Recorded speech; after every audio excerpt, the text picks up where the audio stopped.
All right, welcome again, everyone, to the Shadowfire Promotions podcast, Front Row Ringside. My name is Greg Dennis. I am the president of Shadowfire Promotions. Hey, we delayed this thing an entire day to record this on Sunday rather than Saturday to make sure we could get in results from UFC 190, which aired on Saturday, of course. So the big news coming out of UFC 190, of course, is the title fight between Ronda Rousey and Bethe Correia, which was listed as 34 seconds officially, which must be really, really nice.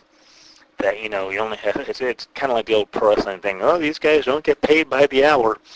If they got paid by the hour, Ronda would definitely be on the bad side of that financially with her 34-second knockout of Bethe Correia. Anyway, let's go to the bigger story, and then we'll kind of move into UFC 190. Roddy Piper, probably one of the biggest names in pro wrestling of the MTV generation, has died at age 61. He died on the 31st, so that was Friday evening. Actually, it was probably Friday morning. His agent had said that Roddy had passed away in his sleep, cardiac arrest. Roddy himself had said he didn't expect to live very long because he treated his body like crap. That wasn't that. He said he treated his body poorly, and he didn't really expect to live very long. He had a very long run in the World Wrestling Federation during the early 80s, and he had appeared in the National Wrestling Alliance in the Jim Crockett territory, which is the old Mid-Atlantic region, which would later be World Championship Wrestling, WCW. Roddy was probably one of the best talkers in the wrestling industry, no doubt.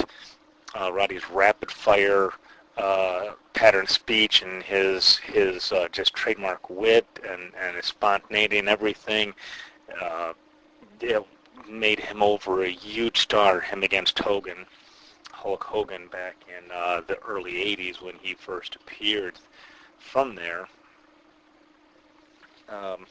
His talk show, Piper's Pit, was, as far as I know, one of the first actual segments dedicated strictly to talking, not just a regular interview segment, but an actual show centered around someone talking.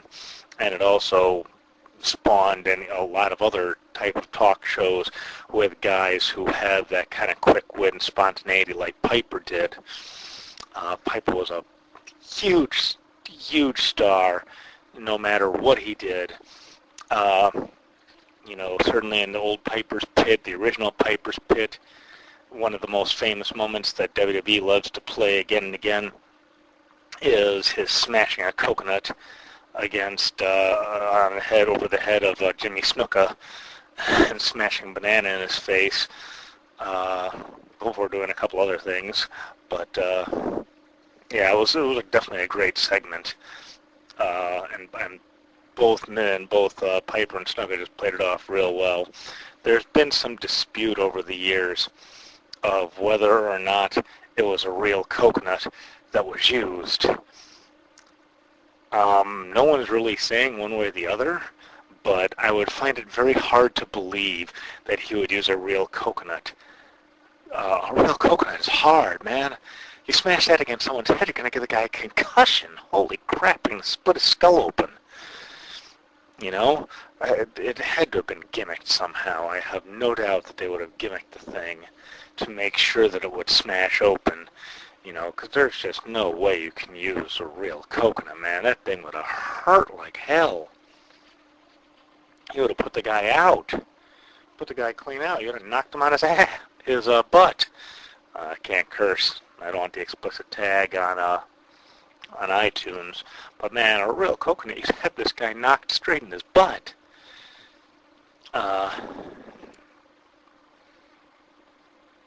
Anyhow, Roddy was famous, obviously, in the MTV The Rock and Wrestling Connection. He appeared in Hulk Hogan's Rock and Wrestling cartoon.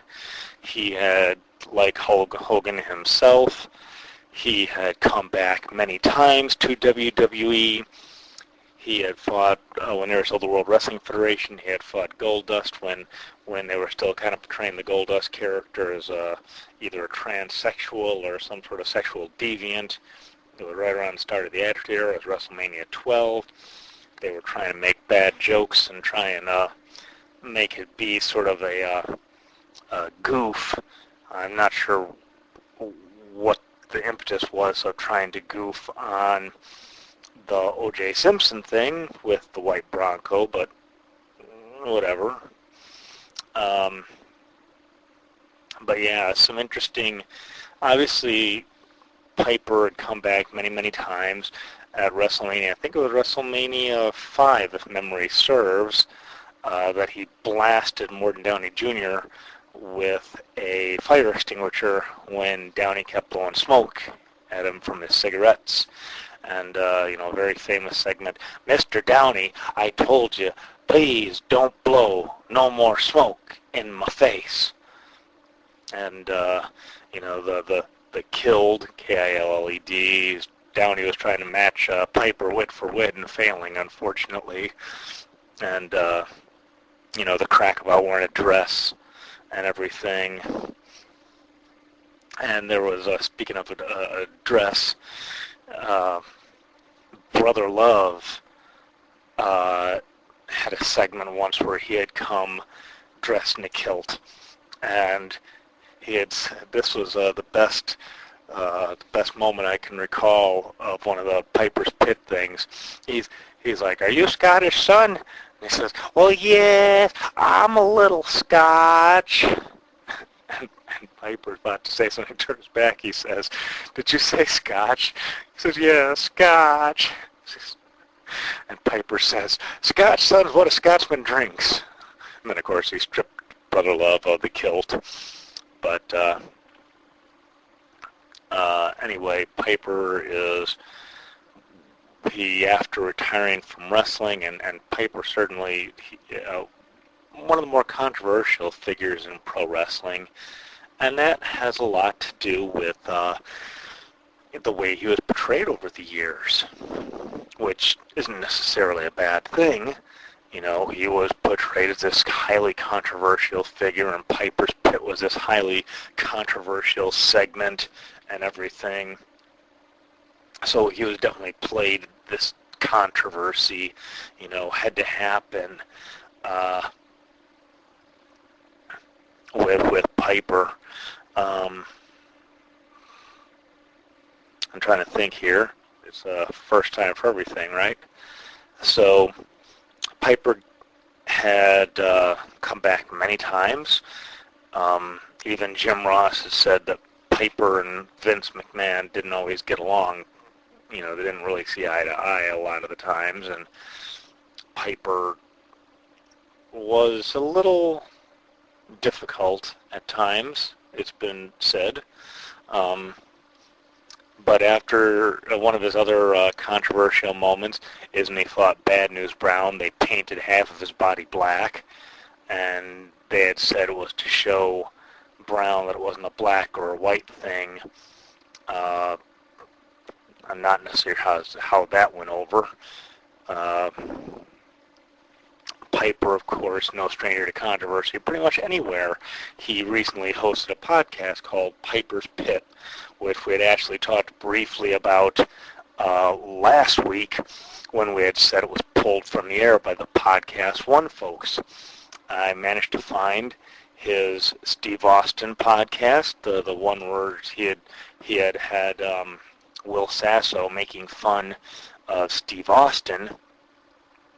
And I can see where Steve would be a little hot about that, because it wasn't just a matter of him poking fun at Steve. It actually kind of went a little bit beyond that when they were talking about Steve Austin's issues with Vince McMahon and some of the problems he's had, and it definitely crossed the line. If I was Steve Austin, I would probably have been pissed too. Because, it didn't seem like one of those things that it was not definitely all in good fun, at least not as far as Steve was concerned, and I certainly didn't view it that way as an outsider. If I was Steve Austin, I would have been kind of hot too.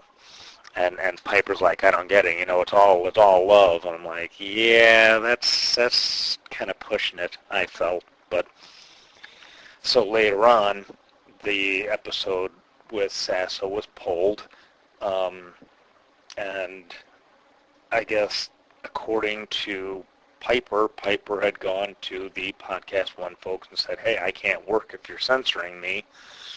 And he had asked for his release. Some people claimed Steve Austin had something to do with it. Steve went and addressed it on his show, saying he had absolutely nothing to do with it, anything short of asking them to pull the one thing with Will Sasso. So leave it to Piper to be controversial all the way up to his death. That's Piper for you. And Piper made a very good living after pro wrestling as a movie star. His most famous role is probably They Live, with about aliens that are disguised as humans. There was Hell Comes to Frog Town. He did something with Jesse Ventura called Tag Team, if my memory serves. I know he had starred in New Love Boat with Robert Urich. I remember him in an episode of that. But he made a very good living as a kind of a B-movie star kind of thing. So it's definitely a loss that's hitting a lot of people hard, because Piper was just such a very bombastic public figure, movie star and television star and pro wrestling star and all that stuff.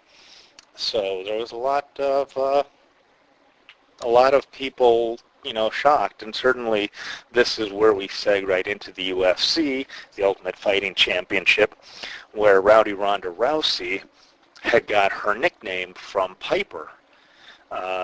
She had trained judo under Judo Gene LaBelle, a former wrestler himself, and Gene LaBelle had taught Piper, and he had known Piper from wrestling.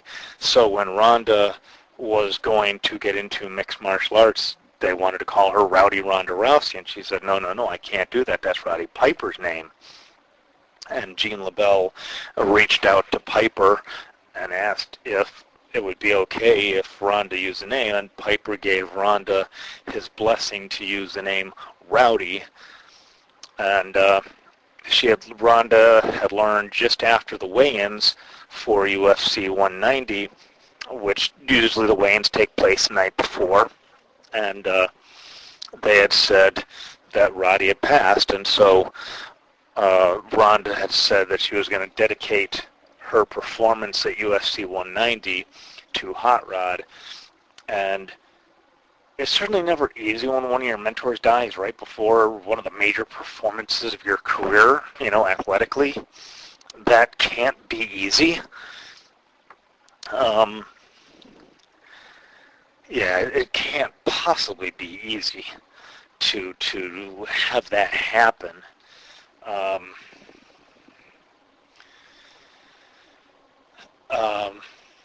But Ronda went in there and absolutely dismantled Betch Kahea in 34 seconds, which, where I was viewing it at, when Ronda was introduced, the place just, exploded. It was beautiful. What a reaction.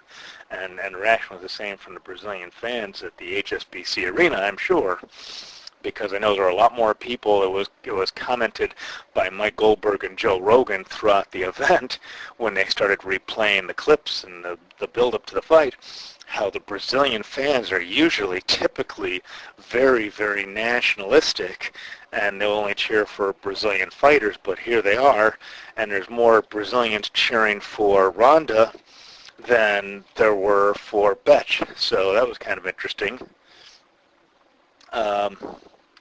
Anyway,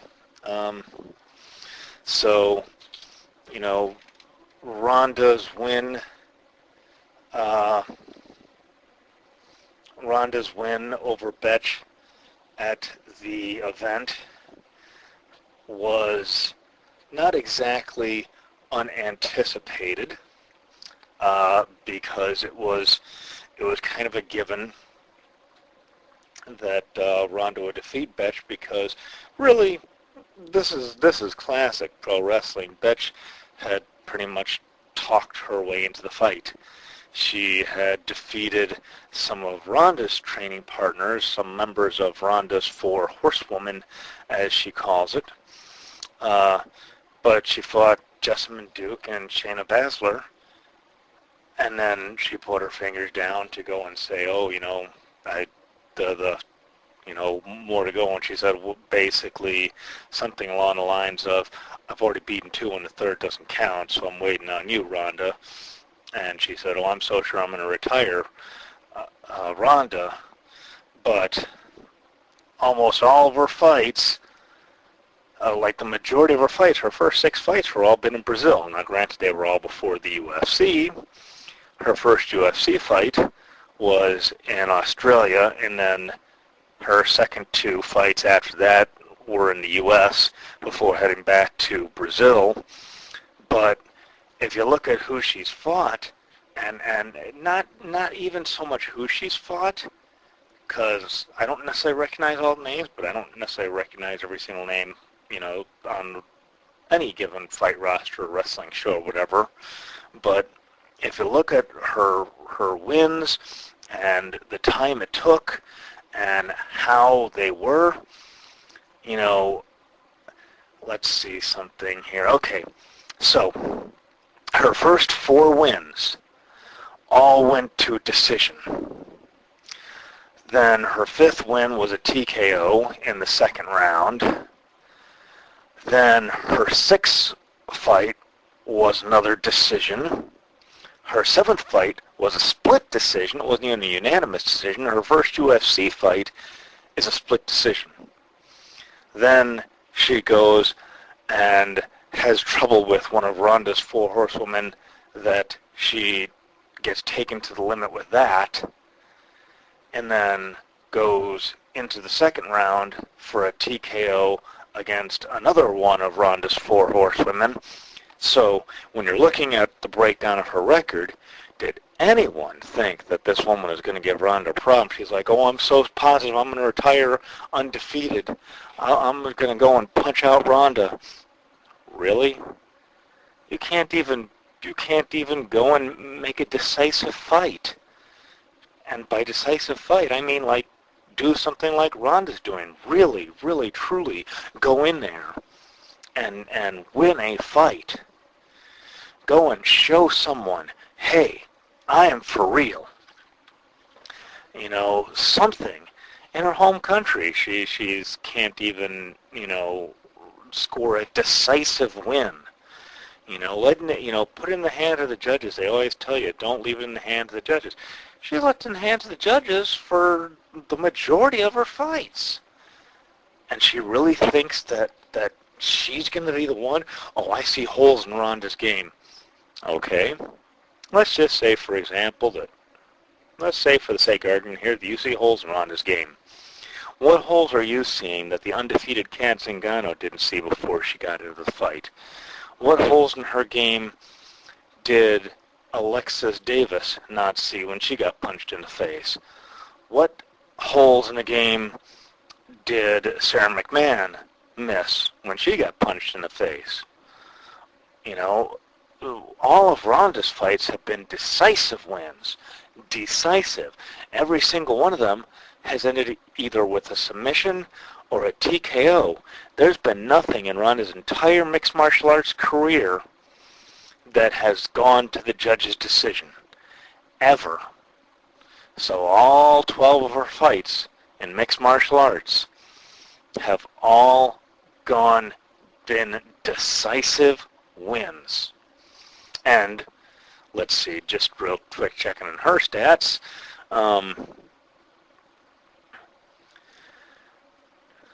So 4 of her fights have been performance of the night.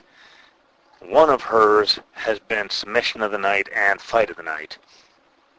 So all these things, I would say that's pretty decisive right there. So you can't go and say that there's a hole in our game, because all these things have been, just decisive victories, submission victories. And the time of the fight doesn't really matter, but I mean, if you're putting someone away that quickly, then there's something to be said about saying, oh, Ronda can't hang in later rounds, but she's gone. She went 3 rounds with Miesha Tate last time. She went all the way up to the 3rd round. It was only a minute into the 3rd round, but hey, she can go 3. I don't see where, just because the fight finishes in the first, hey, if you see that opening, take it. I think that's the biggest difference when mixed martial arts first exploded onto the public scene with the Ultimate Fighting Championship, where people got to see what a real fight looks like instead of like a staged pro wrestling match. And in pro wrestling, because it's entertainment, because it's a show, you got the guy's down, instead of going and pinning him, you're going to go and brag, and you're going to go talk smack. If it was a real fight, there's no way this type of thing would be happening. It just wouldn't. So Ronda was considered Performance of the Night. The Fight of the Night award was given to Mauricio Shogun Rua and Antonio Rogerio Nogueira. I'm bad with the Brazilian names. But some other comments, just some random stuff that I remember going over the card with Stefan Struve. This guy is a tall drink of water. He's like nearly 7 feet tall. And when you have a guy who's that tall, it's very difficult to see what type of chin the guy's got. Because, you'd have to reach up to punch him. Well, he can just easily rain down on you at nearly 7 feet. He's nearly 7 feet tall. He's 265 pounds. He went for a year as a light heavy, which I'm kind of impressed that,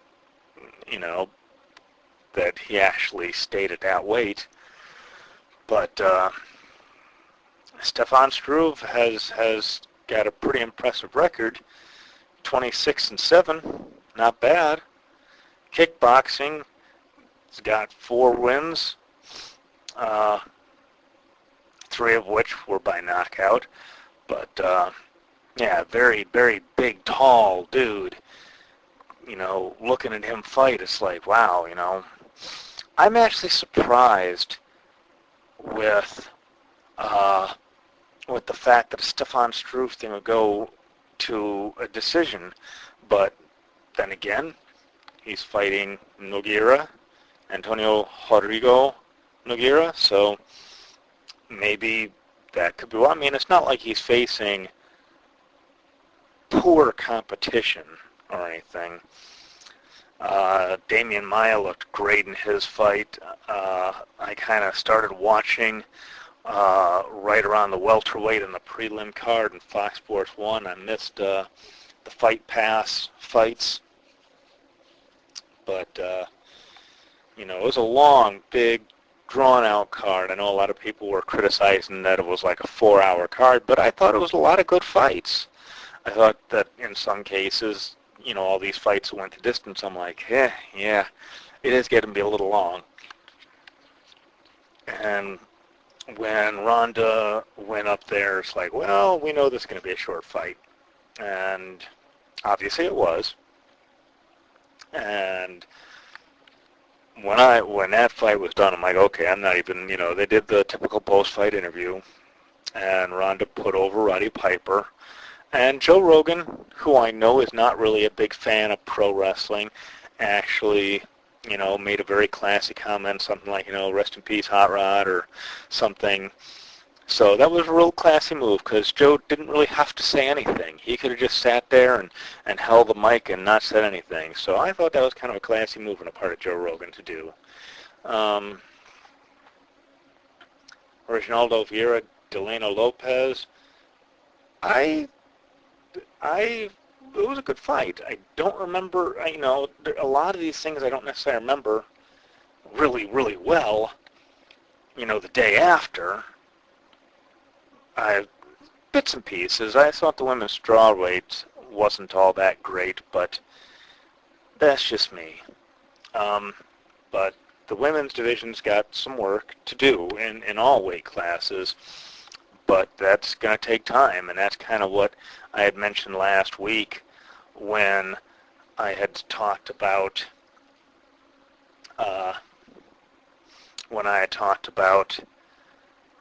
the people that have talked about how, women's mixed martial arts is dying. It's like, how can it be dying? It hasn't even started yet. It took the UFC how many years and a bankruptcy, and then how many years after that before it grew into what it is now? Women in mixed martial arts have only been around for a handful, a year? So patience with that. There was a lot of stuff with the Ultimate Fighter Brazil that was there, some stuff with that. I know why they showed it to the pay-per-view, because they said there were some visa issues with some of these guys. So that's that, I guess. But it made for a very long pay-per-view with 7 matches plus all the prelim card. They could have probably dropped one or two of these things to either Fox Sports 1 or something. But again, just my thoughts on it. So let's see what's next on the UFC fight calendar. I am very interested in the UFC Fight Night, but only the women's bantamweight, which is on Fox Sports 2. There's nothing that really thrills the crap out of me on the main card or anything like that. I am very interested in seeing Sarah McMahon against Amanda Nunes. I would like to see that. Very, very good. There is the UFC Fight Night, Holloway versus Oliveira. Nothing much that really, There's a women's strawweight fight, but there's nothing that really jumps out at me there. With UFC 91, which is a month from, Wednesday? It's September 5th. I would like to see Andrei Arlovsky against Frank Mir, but I'm not ponying up a lot of cash just to see that. I might go and grab a beer and, head towards the end, but yeah, it's not really something that interests the heck out of me. They're putting the flyweight up on top because the flyweight is the championship match. Oh, they also have the women's strawweight with Paige Van Zandt versus Alex Chambers. That could be interesting too. But Ashley, with the men's flyweight championship up on the top of the card, that actually is something that I was actually going to bring up. So let's talk about that. And there's been some talk online about The Undertaker against Brock Lesnar, and there's something about the WWE Championship match, and some people have been saying, The Undertaker versus Brock Lesnar should be the main event. And, the card is coming up at the end of August, so there's still some time. They're pushing Brock versus The Undertaker as kind of the big deal. They're on the poster and everything, and obviously the idea with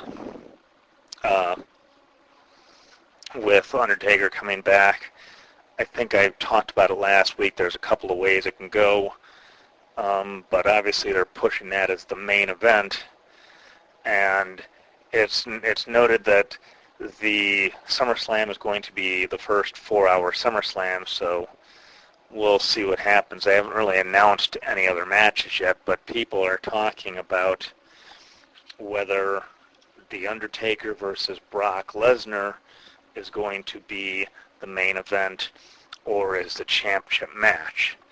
In my opinion, I don't care what the spectacle is, the world title is always your main event.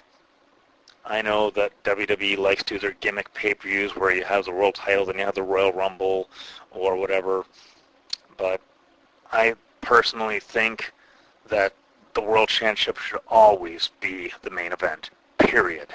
End of story with that.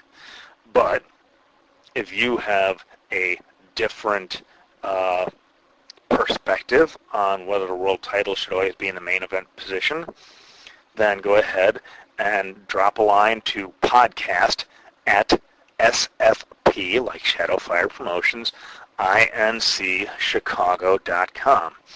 SFPIncChicago.com. That's podcast at SFPIncChicago.com. Go ahead and let me know what you think, because that's gonna shape future podcasts. Bottom line, that shapes future podcasts.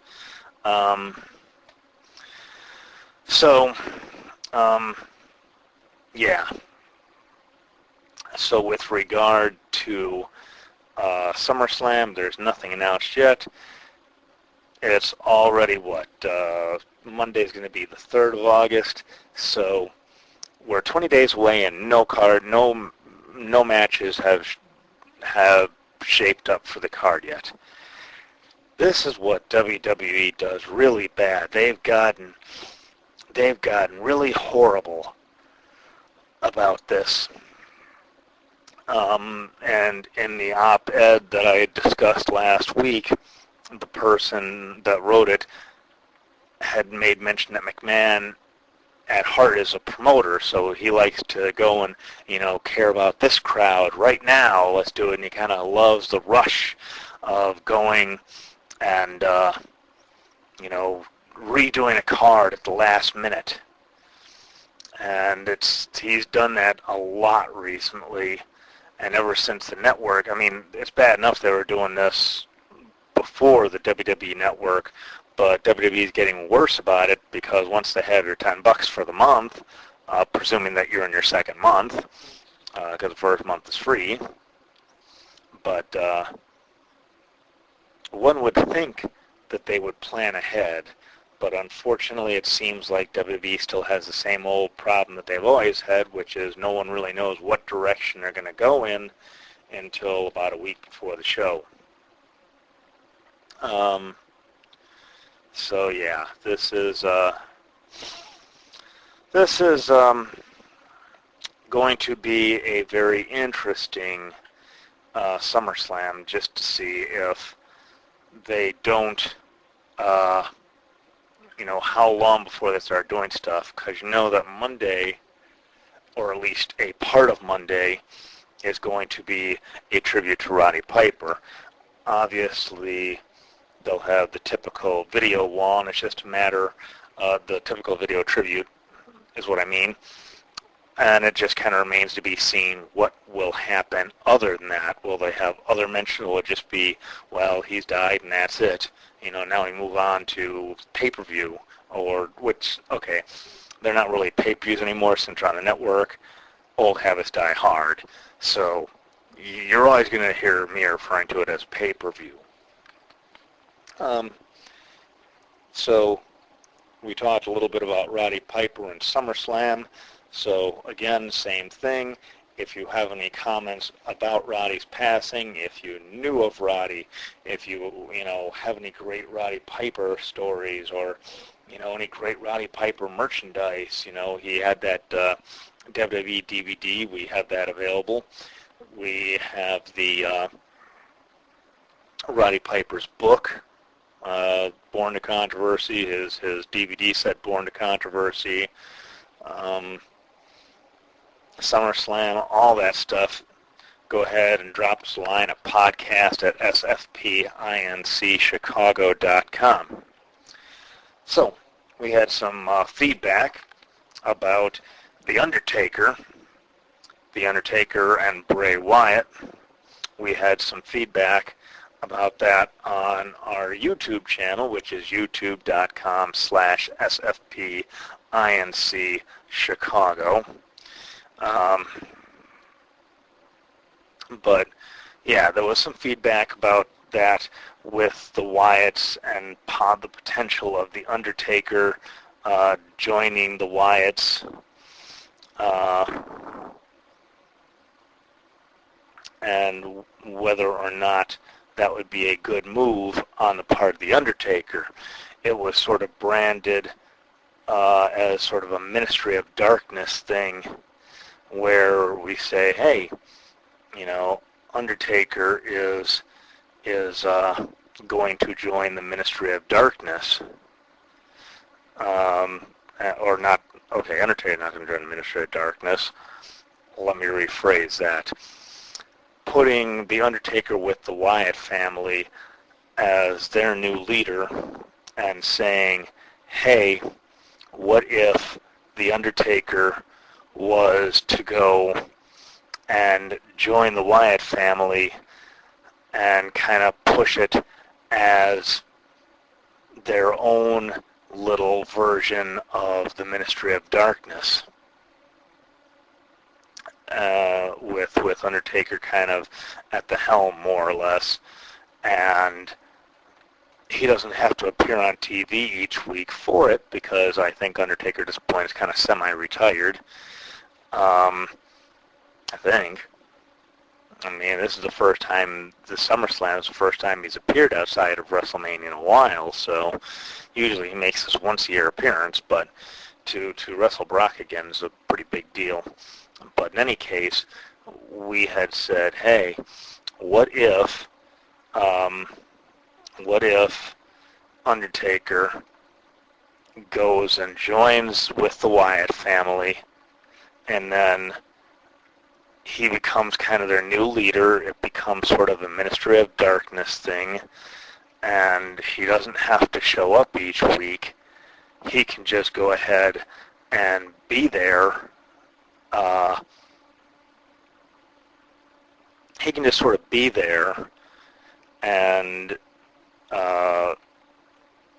you know, let Bray Wyatt go and lead it in his absence, kind of a thing. And it would definitely give a rub to the Wyatt family, a big-time rub to have them associated with Undertaker like that.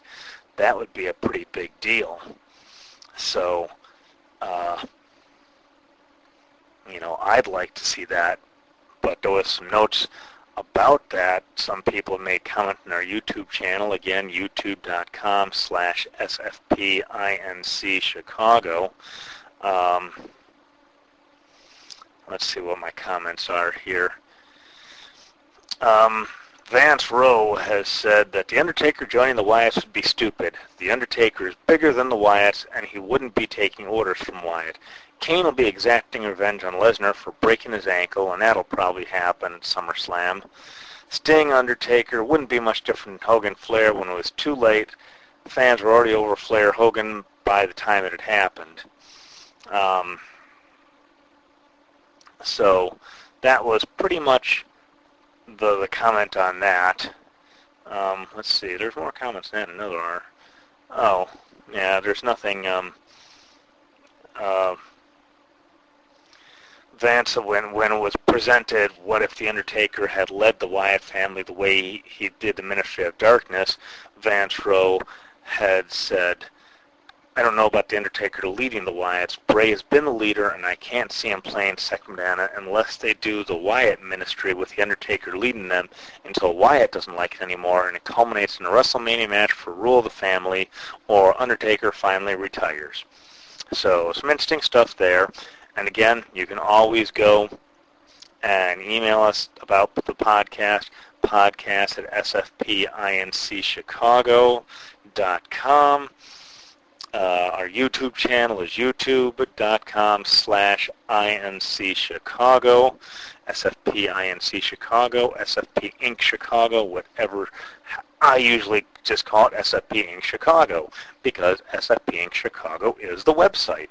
It's Shadowfire Promotions, SFP, Incorporated, Inc., INC, Chicago, because we're your Chicago source for wrestling. So, anyway, moving on. Let's see, what do we got next?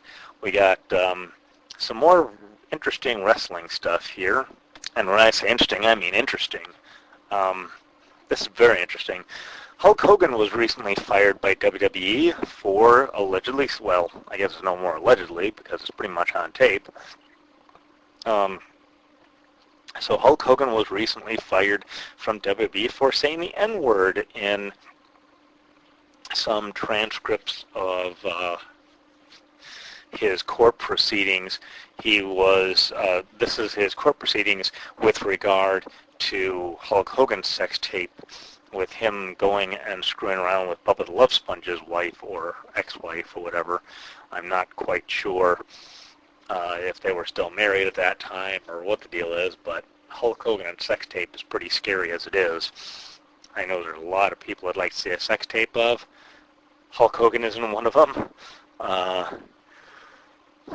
In any case, so yeah, Hogan had said the N-word and in relation to his daughter Brooke dating some black guy, and Hogan was fired for these remarks, even though this is all stuff that was a long time ago in the middle of this sex tape.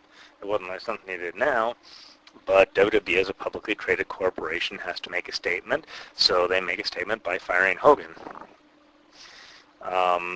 Because what else can they do? And they make a statement, WWE is committed to embracing and celebrating individuals from all backgrounds as demonstrated by the diversity of our employees, performers, and fans worldwide. Okay. My problem is I kind of call BS on that. I call BS on that because, well, WWE's got a diversity of their performers and everything. No one's ever going to say they don't. But it's their history of the way they treat performers and the stereotypes that they play into.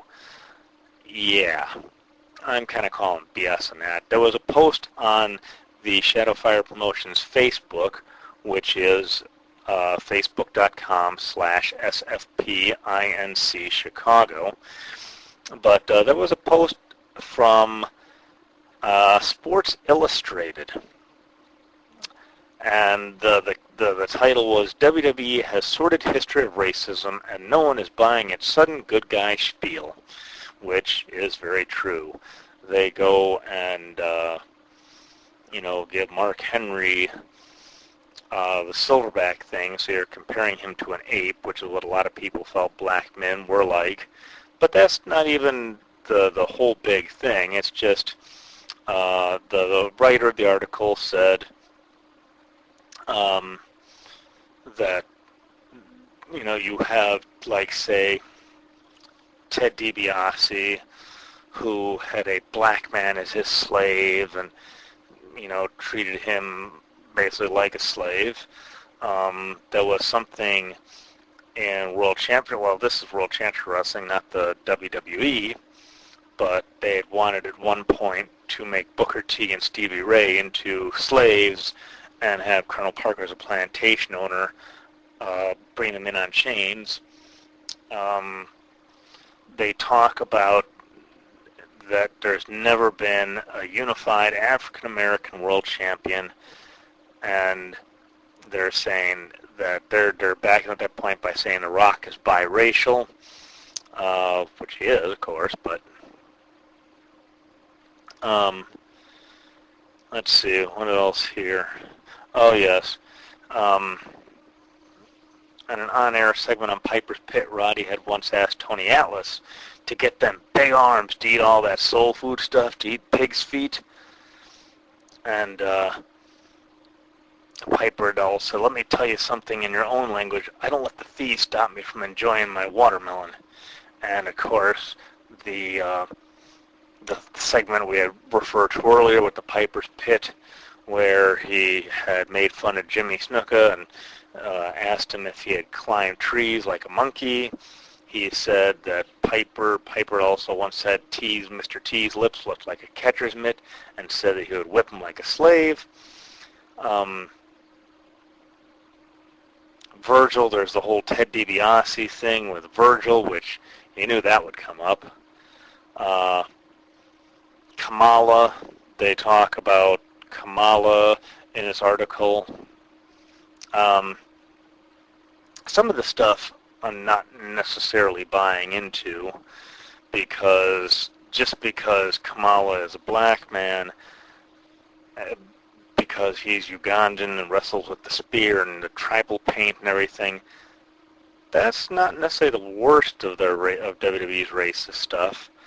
And Junkyard Dog, they had talked about prancing around with a dog collar and chains. That's not the worst thing, and the whole gimmick was the name, the Junkyard Dog, was patterned after the Jim Croce song Leroy Brown, Bad Bad Leroy Brown, where they had a line, Bad Bad Leroy Brown, he's meaner than a junkyard dog, referring to a literal junkyard dog. But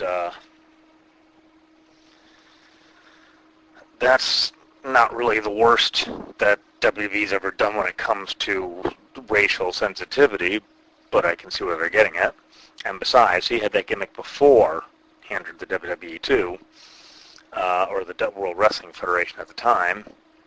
And yes, on this podcast, there's going to be a definite distinction, because although revisionist history of WWE and a lawsuit from the World Wildlife Foundation says they can't use the initials WWF anywhere, I'll refer to pre-2003 as the World Wrestling Federation and post-2003 as WWE.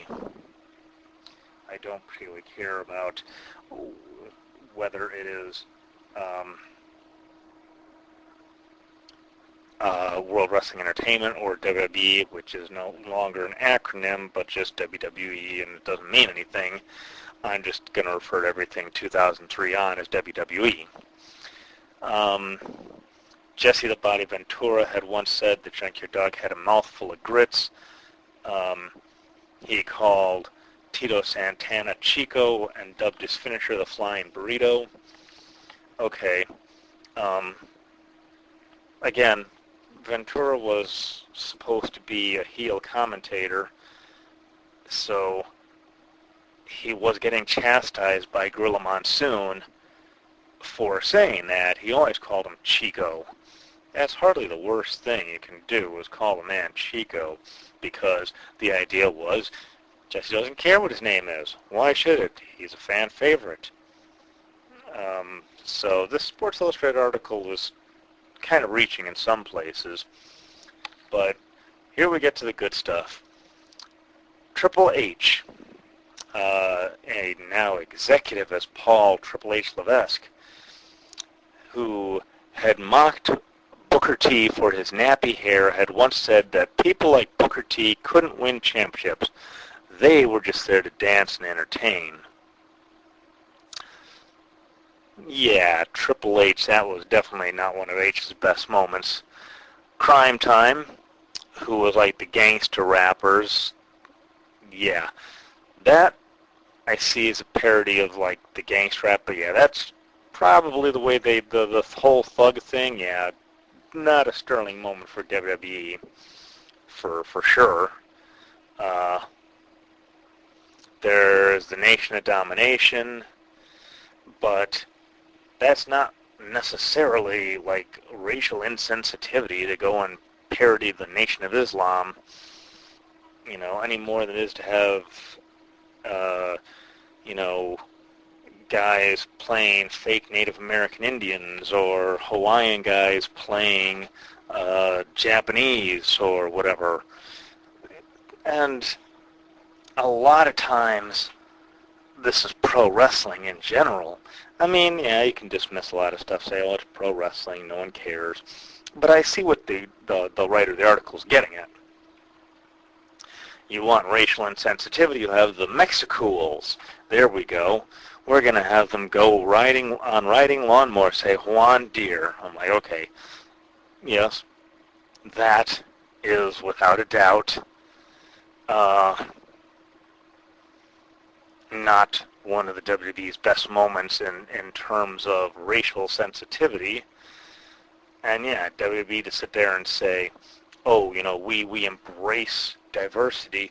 Yeah, you do, but you're not necessarily saying you won't poke fun at it if you get the chance to go and appeal to the cheapest, simplest stereotype.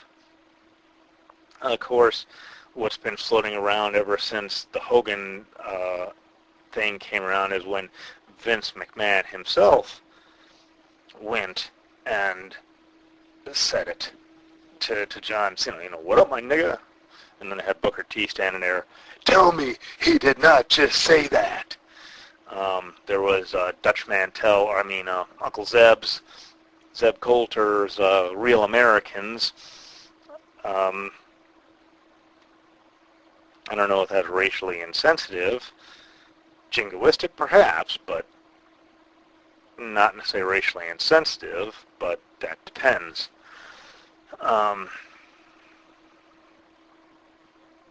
So apparently, until Hogan is definitely gone from WWE. He was fired by WWE, and according to this article, Hogan's name is gone from the WWE Hall of Fame roster. I thought that was a place Hogan still did exist at the time, because he's gone from what do you call it?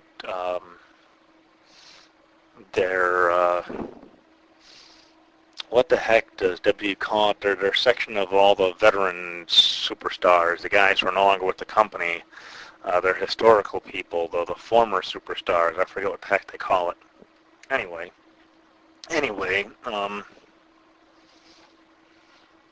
so obviously WWE to sit there and distance itself from Hogan when Vince McMahon himself, the chairman, said that.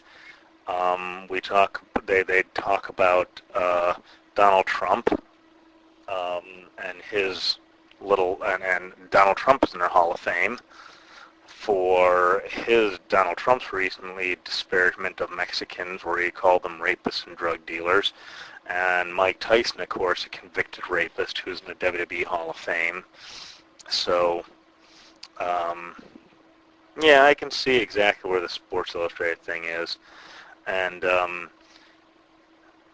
someone from WWE had said that the skit with Vince McMahon saying "my nigga" was an outlandish and satirical skit involving fictional characters similar to that of many scripted shows and movies. So, yeah, the article finishes off by saying if McMahon and the WWE are trying to maintain a somewhat family-friendly brand of entertainment via its swift justice with Hogan, the move rings hollow to me. It comes across as nothing more than a do as I say, not as I have always done gesture to keep corporate-sponsored and social media happy. Until the jokes in the ring stop offending and there's a level playing field as it relates to who is allowed to become a world champion, few should buy the WWE's good guy spiel. Well, yeah, I see what they're saying, but yeah, this is pro wrestling. To have something completely non-offensive wouldn't be pro wrestling, and that's not necessarily an endorsement of pro wrestling being offensive. I don't think pro wrestling should be offensive, but I can see what the article means, because the article is pushing it as saying, hey, you have this brand, you want it to be family friendly, but you're kind of making it out to be something that it isn't, whereas other forms of pro wrestling aren't sitting there saying, hey, we're TV PG, we're family friendly, look, John Cena's no longer calling his finisher the FU, so I can see, but I don't know, double-edged sword, but I definitely see the point. And it would appear that, yes, Hulk Hogan is gone from the WWE Hall of Fame, which, ouch. But, of course, this is WWE, so that means that just like everything else in pro wrestling, and specifically WWE, that means that sooner or later, as soon as the controversy dies down, Hogan will be, eventually reemployed and reinstated in the Hall of Fame and all that stuff, because it always happens. It's just the way it is. I'm not necessarily saying that it's a good thing, but so continue on with WWE. WWE wants to resurrect the Tapout brand that was created by Charles Lewis the Mask they called him. So they want to resurrect the Tapout as a more general quote-unquote lifestyle fitness brand for men and women, which is to be released in the spring of 2016. This is a little old because this was actually announced in March 2015, so I don't know if it, how many radars it flew under, because I never heard anything about it, and I'm not necessarily saying I'm the most in-touch kind of cat, but, it was the first time across my computer screen, if you will, and WWE is going to market the brand through various products, including beverages, supplements, and gyms. They want to hold a 50% stake in the brand. They want to go and take some of the fitness market from Under Armour. All employees and students of the WWE Performance Center are going to wear those clothes. I'm not sure how Mask would have felt about that. I would have loved to have, interviews with Punk Ass or Skyscraper, because I know that Punk Ass, it was kind of like since he was closest to Mask, he was kind of the spokesman after Mask had passed, and I'm a little shocked, honestly, that the Tapout clothing line doesn't exist anymore. Like that it was, I had thought they would just kind of kept on going with the Tapout clothing after Mask's passing. So I'm a little surprised at that, but maybe someone who's more into clothing and stuff would be able to say something. So more old stuff. Apologize for all this old stuff here, but some of this is the first time that has come across to me, and it's something that I don't know how many times come across other people. Maybe if they're big internet junkies and are getting all sorts of news, but I've never heard of this, and nothing I've seen would tell me this was really like a big thing on someone's radar before. So we're going to just go with it and say, hey, maybe someone hasn't heard of it. But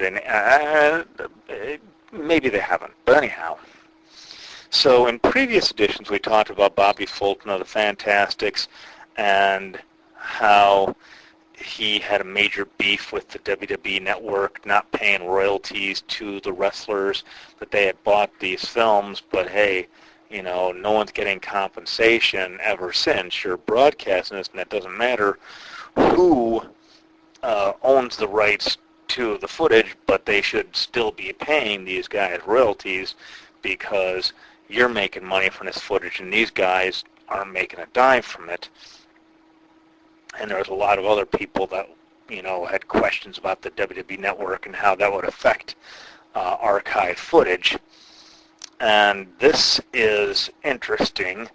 I'm going to kind of read you the article, but it talks about the 8th Circuit Court of Appeals, which affirmed, and the 8th Circuit is in, where the hell is it? Okay, I don't know. The 8th Circuit Court of Appeals affirmed ESPN's victory in a legal dispute with Steve the Wild Thing Ray, who was in the second Universal Wrestling Federation, the one owned by Herb Abrams, in the early 1990s. ESPN obtained the footage of Ray's old matches and rebroadcast them on ESPN Classic, which it might not be on there now, but yeah, I remember when the Herb Abrams UWF was on there. There's a couple of videotapes of the UWF. There's about 5 of them, and if you're interested in acquiring them, you can email us at orders@sfpinchicago.com. So if it's related to the podcast, you want to email podcast@sfpinchicago.com. If it's related to something you want to buy, you email orders@sfpinchicago.com. SFP, like Shadowfire Promotions, INC Inc., and 2C's in Chicago, so INC, CHI, etc., etc. But ESPN obtained the footage of Ray's old matches and rebroadcast them on ESPN Classic. That brought a lawsuit by Ray alleging ESPN violated his publicity and privacy rights under Missouri law. A 3-judge panel at the 8th Circuit echoes the conclusion from the district judge that Ray's state-based claims are preempted by federal copyright law. In doing so, the judges imply a test where plaintiffs can only avoid preemption by going beyond an attempt to stop the rebroadcast of copyright content to allege something more about the use of their name or image. Here, for instance, the opinion notes that, quote, ESPN did not use Ray's likeness or name in an advertisement without his permission to promote his commercial products, and as the district court correctly noted, Ray's likenesses could not be detached from the copyrighted performance that were contained in the films. So the opinion comes days after WWE and ESPN were sued by Eddie Gilbert's father for publicity rights for using Eddie Gilbert footage on the WWE Network, and presumably ESPN was doing it in some sort of archive there, which might have been the Herb Abrams UWF. I'm not sure if Eddie Gilbert was there or not. I'm trying to think what other stuff they show. Well, sometimes they show classic AWA stuff, but there is some AWA, American Wrestling Association, that belongs to ESPN. But it was the article was more geared towards college athletes and whether, you know, what rights college athletes have when people are making money off of their broadcast. But I thought it was very interesting as it related to pro wrestling and Bobby Fulton's complaint about the WWE Network, and rightfully so. I mean, don't get me wrong. Excuse me. Bobby Fulton has kind of got the right idea with that, and I agree by it because WB makes all sorts of money off of this thing, and no one is you know, getting paid for this. You know, not even, I mean, some of the current WWE wrestlers and other guys who are under contracts may be getting some money off of it, but I kind of doubt it because I remember that was one of the things that CM Punk had problems with. So we'll see about that one, how that shapes up if WWE is sued. But anyhow, so this is not necessarily new news, but not necessarily old news either, but a study by the University of Louisville Law Review found that after applying the Internal Revenue Service 20-factor test, 16 factors clearly indicate that wrestlers are employees. Well, the idea of wrestlers as independent contractors has been going around for a long time, probably just longer than I've been in business probably, but yeah, it's kind of a given that pro wrestlers are more employees than independent contractors because, hey, you know, these guys are told what to do, where they do it, how to do it. You know, they're not allowed to go anywhere else. They're bound but to one organization that controls every aspect of their work. So yeah, I mean that's kind of a given that they're more employees than independent contractors. And it's kind of funny that wrestling always still manages to get away with classifying the wrestlers as independent contractors because they're clearly not. There's just no way, and I'm just finding it shocked that there are still wrestling companies that are able to successfully defend that in court.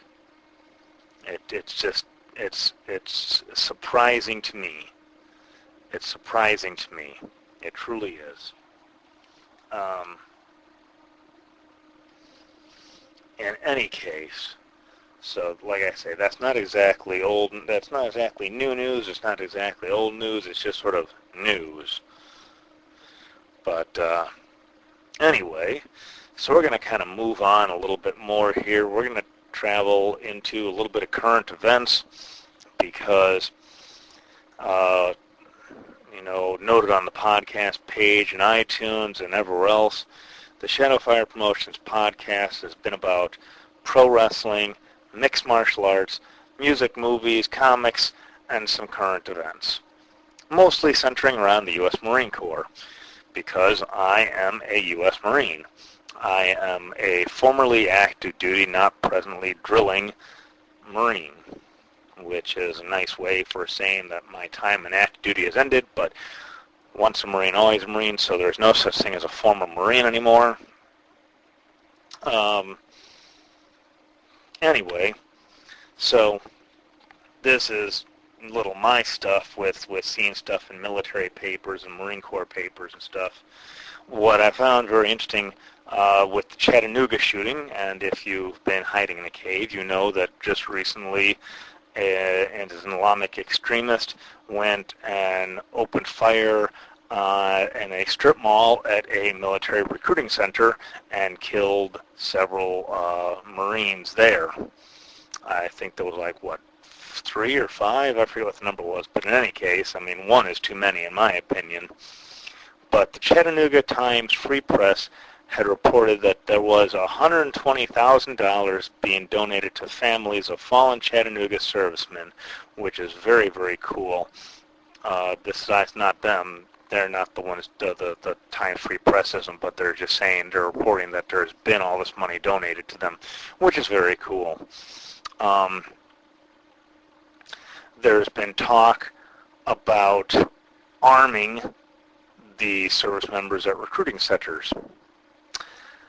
I'm for it, but this is a very sticky situation. It's very difficult to do because you have the problem of you have armed guys in recruiting centers, which are typically in strip malls and other public places. Recruiters go to schools. They go all over. They go to just all sorts of public places. It's a really sticky situation to have a guy carrying a sidearm there. Now, one could say, well, hey, this is a matter of physical presence. If you're someone and you want to go and take someone out, you want to go for the easy target. You're not going to go where a bunch of guys wearing sidearms could easily open fire on you too. Not a smart move. So I could see the argument, potentially with that. However, do you really want to be starting a firefight in a mall, in a strip mall, like at what had happened? Apparently, one of the someone had taken a shot back. I believe it was a sailor. Had taken a shot at this gunman. Do you really want to start having firefights in the middle of school cafeterias, strip malls? I understand that the odds are relatively slim that that is going to happen, that someone's going to choose to go after someone who's clearly armed. Doesn't make a lot of sense. So,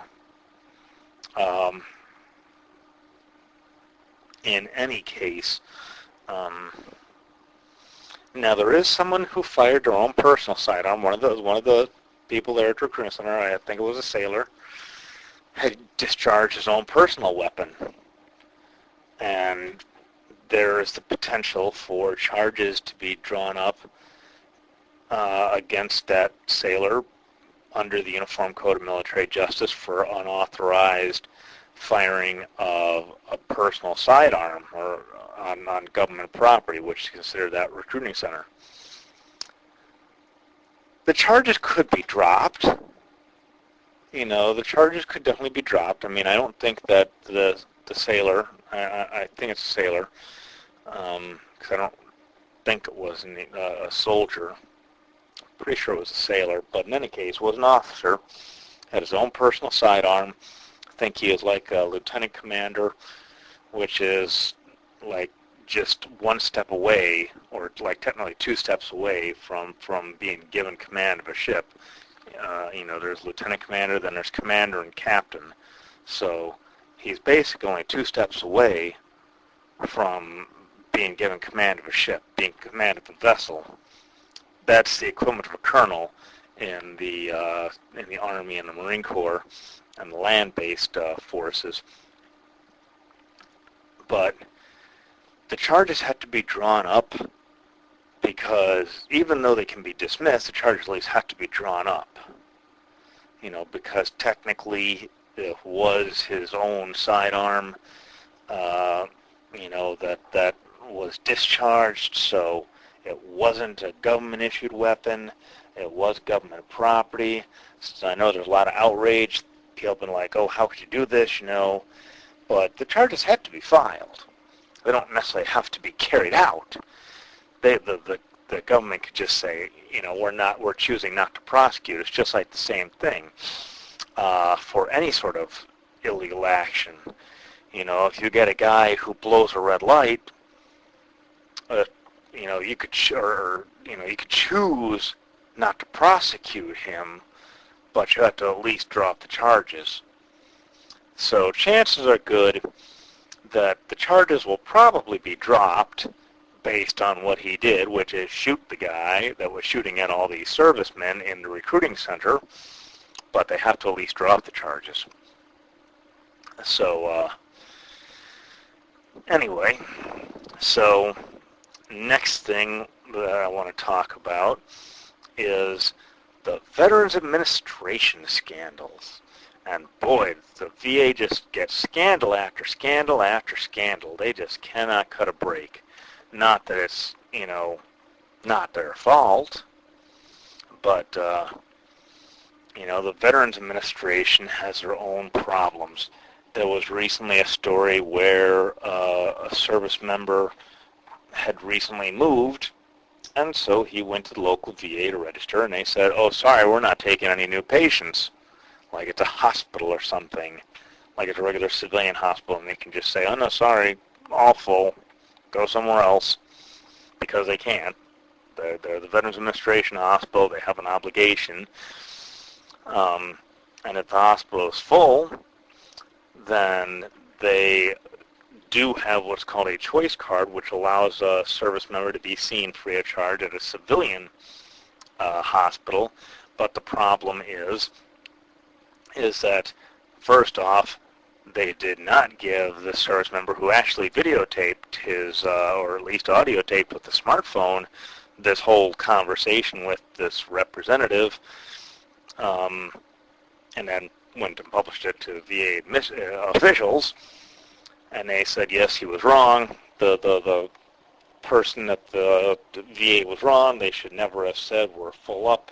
They should have always given you a choice. They should have given you this choice card. The problem with the choice card is they don't really tell the veterans how to use it, is the common complaint. And both the veteran and a lot of civilian hospitals not really sure how it works in terms of how are they getting reimbursed or anything like that. So, and the systems don't always talk to one another, even among intergovernment agencies. The military just recently started putting stuff digitally after years and years and years of just keeping the paperwork and nothing else. And government computer systems are typically built with that kind of built-in obsolescence, so their systems don't talk to one another. One system won't talk to another system, so the Veterans Administration system isn't even the same system throughout the entire Veterans Administration. So their systems can't talk to one another, and there's the issue of, well, you can't replace it because if you replace it, then you have to replace everything else, and then they wouldn't talk to each other properly, and we'd have to download it and do all sorts of other stuff. I don't know. I'm not, all I know is that the systems don't talk to each other because that's one of the things that the VA has been saying. Oh, our system doesn't talk to that system. And that's why there was this screw-up or whatever.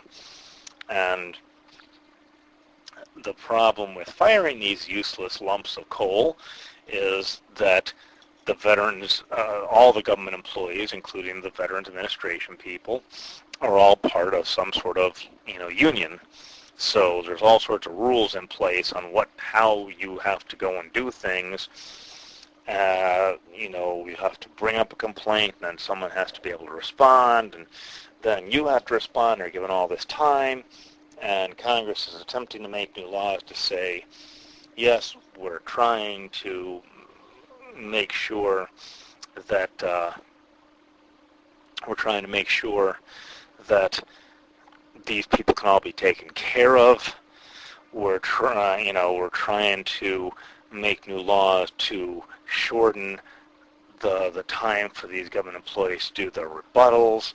And the problem is you never usually get a chance to bring up charges against anyone because there's trouble. I'm getting in trouble for something. Okay, I resign. I quit. No worries. I keep my government pension. I'm just resigning my position. So they resign, and you can't do anything against them anymore. And the Congress is trying to go and fix that too, but they're running into problems with that because certain government officials are saying, no, it's a right-to-work thing. You can't go and allow these guys to just be fired willy-nilly. And I say, why the hell can't you? Because it's a job. If you're not doing your job, you need to go. But unfortunately, welcome to life working for the government. You don't really actually have to work. You don't actually have to be productive. And if you actually get government work, you're employed for life because there's virtually no way to ever get fired. This is why people that work for the post office are typically lazy and rude, because they can be, because they know they've got a job for life and they can't possibly ever be fired, which is so nice. And unfortunately, there's nothing that can be done because any sort of sanctions against the VA would, by default, be sanctions against the veteran too. You can't just say, we're not giving you money for this new facility, we're not giving you money because you're short on funding, we're not giving you money because you're not transparent with what you're spending on, because you're hurting the veteran too. So you're kind of stuck. It's that whole rock hard place thing. So you're kind of hosed with that, and again, it's very unfortunate. It's very, very unfortunate that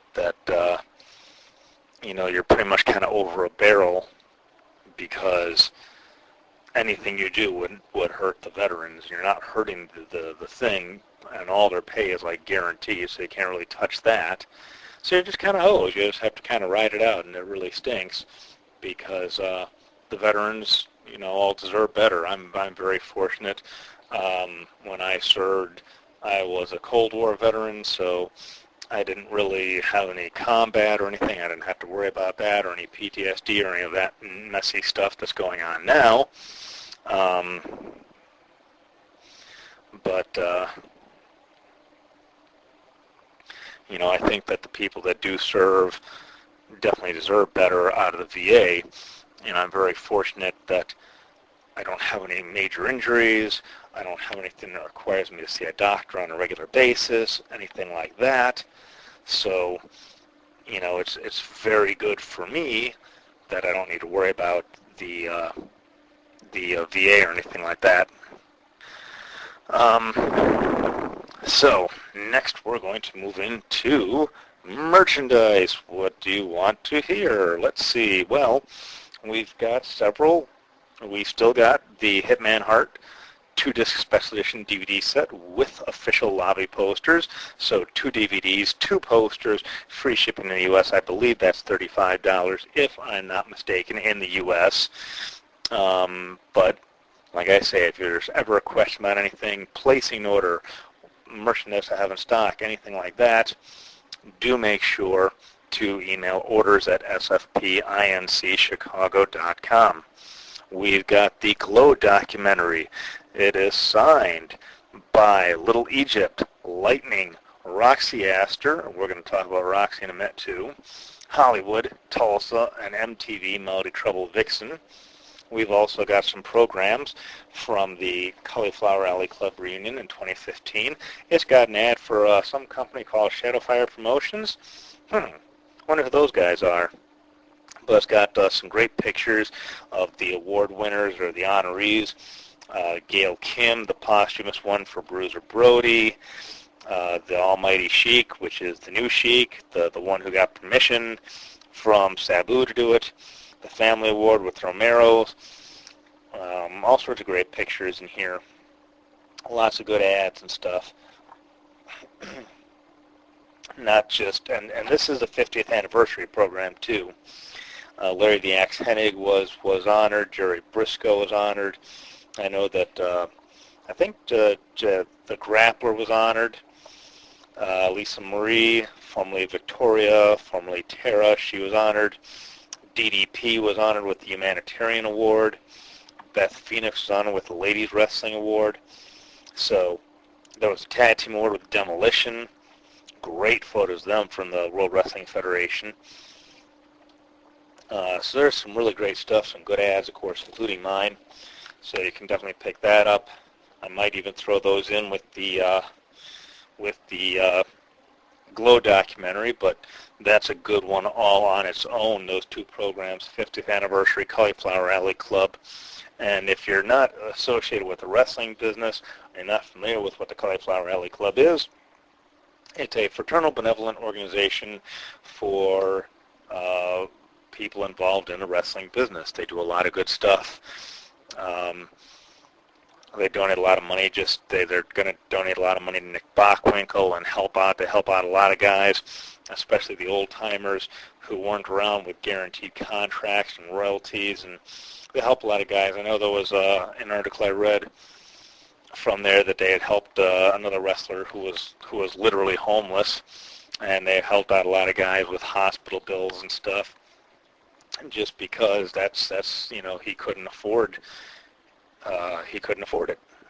He was unable to work, and he was homeless, and they had helped him out. They got him, helped him out, hooked him up with some money, helped him out a little bit. If you're in a wrestling business, you should definitely be in the Cauliflower Alley Club. It's a definite worthwhile investment. You get to meet a lot of great people at these reunions. It's a good thing. So we got some very early Ring of Honor. We've got like about 2002-ish, circa, a couple of years right in there, about like 2002 to 2005 Ring of Honor on DVD, so including Punk, the Final Chapter, so some good stuff with Punk. There's Best in the World, the Dragon Gate Invasion, Bitter Friends, Stiffer Enemies. There's some stuff with the 3rd anniversary celebration. There's some stuff with Bryan Danielson. You might know him in the WWE right now as Daniel Bryan. We've got the Brian Pillman Memorial Show from Ohio Valley Wrestling, Heartland Wrestling Association. It's a 5 VHS set. Features a lot of cool stuff with World Championship Wrestling guys on the same card as WWE World Wrestling Federation guys, and even some Extreme Championship Wrestling guys. So all three major North American wrestling companies on one card. No, they don't face each other. That would never happen. I don't care who died, that wouldn't happen. We've got some very cool lighters still, some Bic lighters. We've got a couple of Zippo lighters too. I believe there's Road Dogg and Mankind. Mankind and Kane, I believe, are the two I have, if I'm not mistaken.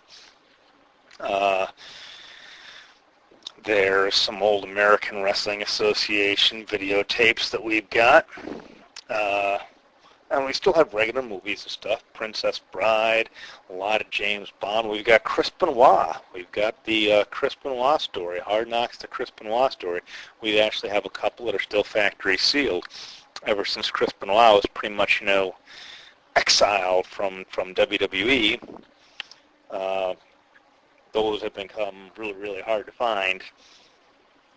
The Ultimate Fighting Championship, we were talking about that earlier. We've got a lot of the early stuff, pretty much the entire first 22 tapes of the UFC, the entire complete UFC set. That's on VHS, and you're not going to find that anywhere either. That never made it to DVD. We've got some cool anime type stuff. We've got a lot of music, all sorts of genres, just pretty much anything you can think of in terms of that. We've got alternative, we've got rap, we've got pop, we've got a whole bunch of stuff, so that's very, very cool. I think I talked earlier about some movies. We got some James Bond. We got pretty much every single James Bond on VHS that's available. If you're in Europe, I've just recently received a second box of European Region 2 media, Region 2, Region 4. I've also got Region 1 in there, so it's kind of a mix of everything. So if you have a all regions DVD player and an all regions television set, you can get this stuff. It's very, very cool stuff just to see how the differences in packaging and artwork and everything. And if you're a WWE fan, the lawsuit with the World Wildlife Fund, a lot of their stuff, it does not have the obscure logo, so you can see a lot of WWF scratch logo on these DVDs. So that's definitely a reason to pick up stuff. And in all regions, DVD player is not a very expensive thing to get, you know, and you can get yourself a new TV too. Well, I read it, you know. If you're a wrestler or a fighter and you're in kind of poor shape physically, it might not be the world's worst idea to go see a chiropractor. Have them do a therapeutic adjustment on you. I recommend going to Chiro One. That's the place where I go from. I say it in all my podcasts. Dr. Ed and his staff went and probably added about 10 years back to my running career because my knees and neck and back were in really bad shape from a lot of overnight road trips in the car to going to various wrestling shows and running and everything. So, and I thought for sure that I'd pretty much done with running. So it's good that you know, they're really good. They'll help you out, and once your career is done, they can help put you back together later on. You know, as Steve Austin's famous for saying, ain't no advertising budget up in this mug. So hey, if you want to actually commit to an actual sponsorship of this show, hey, let's talk. Shoot me an email, podcast@sfpinkchicago.com, and we'll talk turkey, we'll talk money. Hey, it's all good by me, because I'm just doing these, you know, these plugs, these are shout-outs to people that I've worked with, people that have done good stuff for me, so it's more of a shout-out than an actual plug. But in any case, there's my buddies, the Wind Gypsies. They're an independent band out of Chicago, and you should definitely see them do a lot of shows throughout Illinois, mostly northern Illinois. You know, they go out as far south as like Berwyn and stuff like that. But I mean, when you're talking the northern half of the state, more southern suburbs, but the northern half of the state, they're not going to like Alton, Illinois or anything like that to do any of that stuff. But good band. A lot of they've been on the stage with plenty of famous faces in the music business, and they're definitely a bunch of good guys to meet. They're very friendly. They got great music. I love some of their covers. They've done some great original songs. There's a song called North Kenmore Blues, and it's a true story based on lies and allegations, as bassist Ray Class would say. And also my good friend Kimberly Cormican and her book, Whatever Makes You Blind.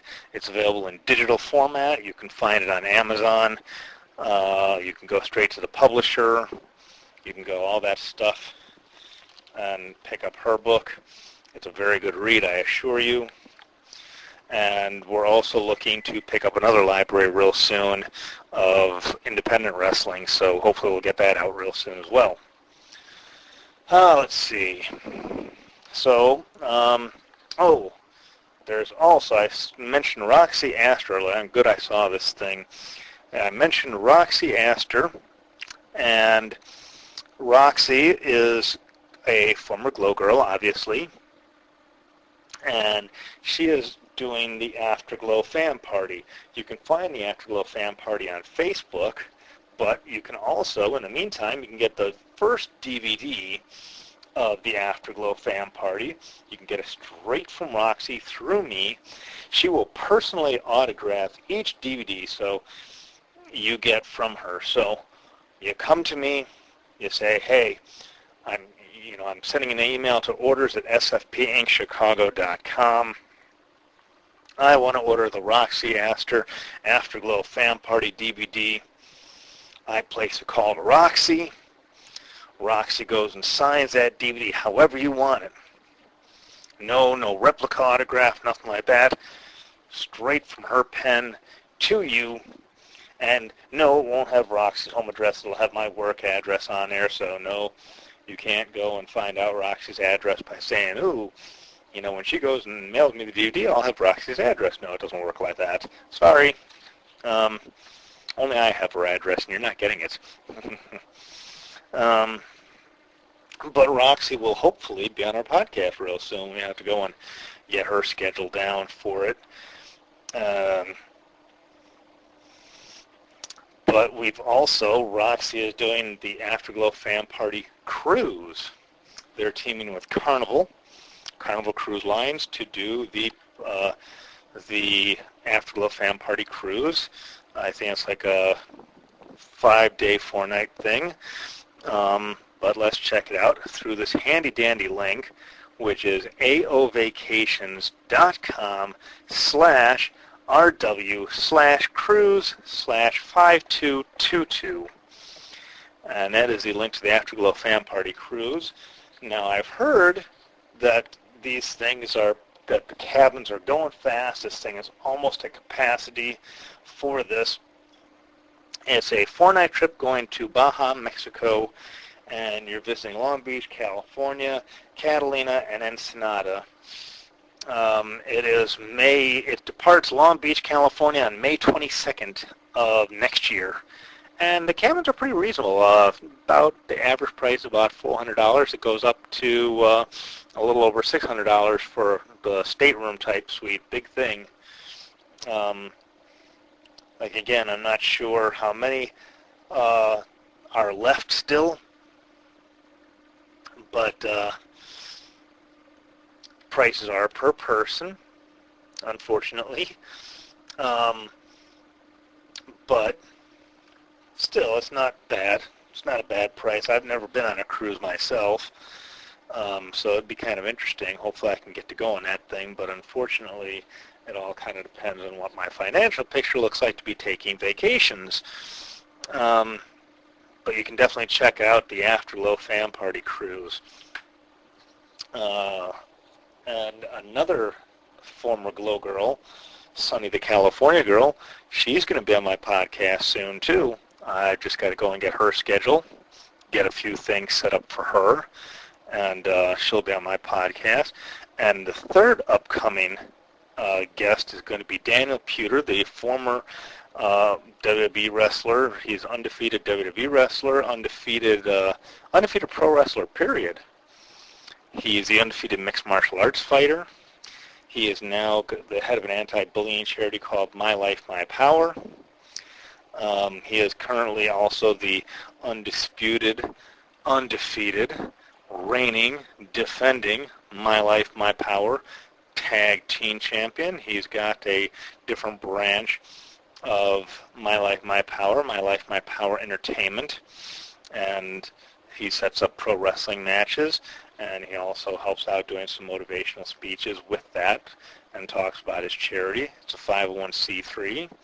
And speaking of charity, if you want to go to Amazon Smile, you can get 0.5% of anything you buy there donated to My Life, My Power World. So you just go to Amazon Smile and pick up, type in the charity you want to do, which is going to be My Life, My Power. Or they've got a handy-dandy link Dan's given to me. It's smile.amazon.com/ch/45-409-5213. So, like I say, we'll have Dan Puter on the show soon, and hopefully he can talk a little more about his charity. Very interested in hearing from him. He's got a very busy schedule, travels all over, so hopefully we can get a chance to sit down with him real soon. It'll all be Skype calls and the like, but hey, I know that this is going to be a lot of fun for all these people. Anyway, that about wraps it up for this week. Another relatively short podcast, only about an hour and a half, which is about the time I'd like to keep it. I don't think I can keep it under an hour, just too many things going on. But in any case, that wraps up for this week. So make sure to go and check us out on YouTube, youtube.com/SFPINC Chicago, facebook.com/SFPINC Chicago. We have twitter.com/SFPINC Chicago. We have a Google Plus page. Go and look for Shadowfire Promotions in Google. We do not have a custom URL for that because Google are a bunch of jerks and don't allow you to have custom URLs unless it's the one they pre-selected for you. And I am not about to do google.com/Shadowfire Promotions Inc. because I prefer my own branding, not theirs. So Google, kiss my butt. I don't like you. Just for the record, I'm not a big fan. I like your search engine, but I don't like your Google Plus. Just the fact that you've given me a Google Plus page is nice, but I'm still PO'd at you, just for the record. I think that social media, we've also got a channel on Vimeo and Daily Motion, and you can look that up, vimeo.com/SFPINC Chicago, dailymotion.com/SFPINC Chicago. I think that's about it for our social media. You can check out our website. It's still in progress. We got a lot of stuff to load, obviously, with all these Ultimate Fighting Championship DVDs and VHS and all these great CDs and cassettes and stuff. And, you know, I want to mention with the Music, Movies, and More site and the comic site and our other sites, we're kind of temporarily, kind of putting a halt to doing the mainstream books, music, and movies web pages and the comic web page and the Playboy web page. And we're kind of putting a temporary halt to finishing those pages. We want to go and focus more on doing the main SFP site first. Then we'll go and talk a little more about these other sites. But, trying to do all three at once was a little silly. So, yeah. We want to do a little differently. Anyway, so like I was saying, I think that's about it for this week. So until next week, I'll catch you guys front row ringside.